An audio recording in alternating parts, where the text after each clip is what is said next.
Hello and welcome to Charter's Local Edition. I'm your host, Lori Farkas. Joining us today is Superintendent of Public Instruction, Jillian Balow. Thank you so much for being here today. Thank you, Lori, for having me. Yeah, absolutely, we appreciate having you. I know you've got a lot on your plate. Let's talk a little bit first about some of the good news things that are going on with our kiddos, and tell us a little bit about test scores. Yeah, you know, in our statewide assessment, PAWS, scores at almost every area were up last year. Wow. We're looking forward to seeing that trend continue.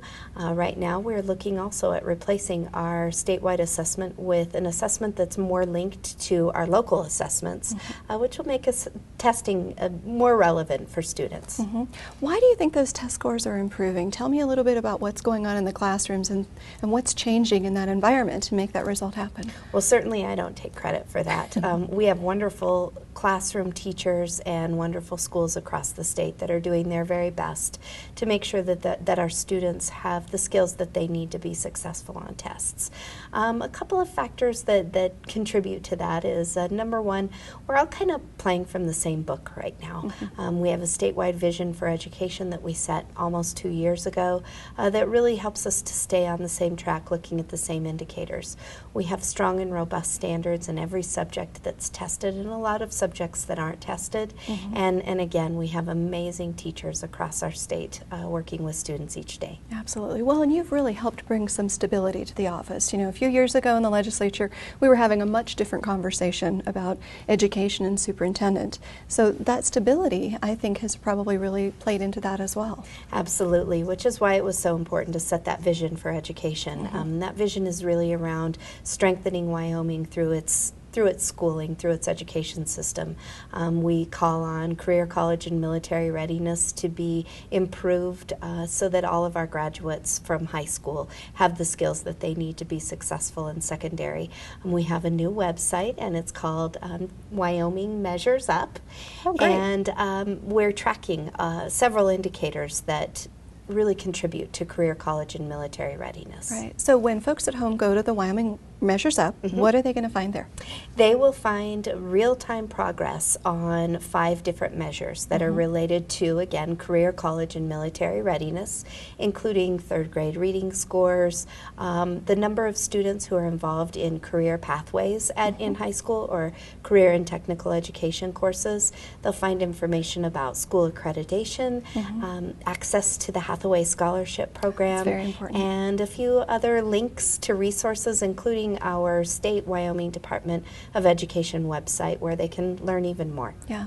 If folks are not familiar with the Hathaway program, could you just give us a nutshell about that? Because people out there watching might not know what a great program and how important this is to kids. Sure, this is really truly one of our state's treasures. The Hathaway Scholarship program is 10 years old this year, and it doesn't guarantee, but it assists students who complete a success curriculum, we call it in high school, with tuition and school costs.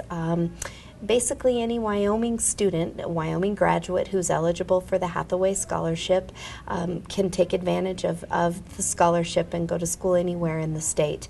At the University of Wyoming, that scholarship pays for about 70% of a student's schooling at the highest level, all the way down to about 40%. Community college is substantially less expensive, so the Hathaway Scholarship covers more.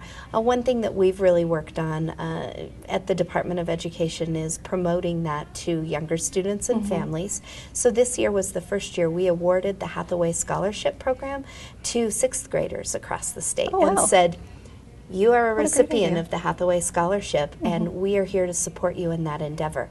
So they don't get a cash award, but they get a certificate that says you're on your way to post-secondary success, and we think that's an important message to send. Oh, absolutely. Kind of get them in that mindset. Absolutely. Well, and let parents know that, you know, these looming college tuition bills are not that insurmountable. Absolutely, absolutely. We've done a lot of work this year also with computer science education, and in particular with computer coding. And that's been exciting as well as we think about preparing our students for tomorrow.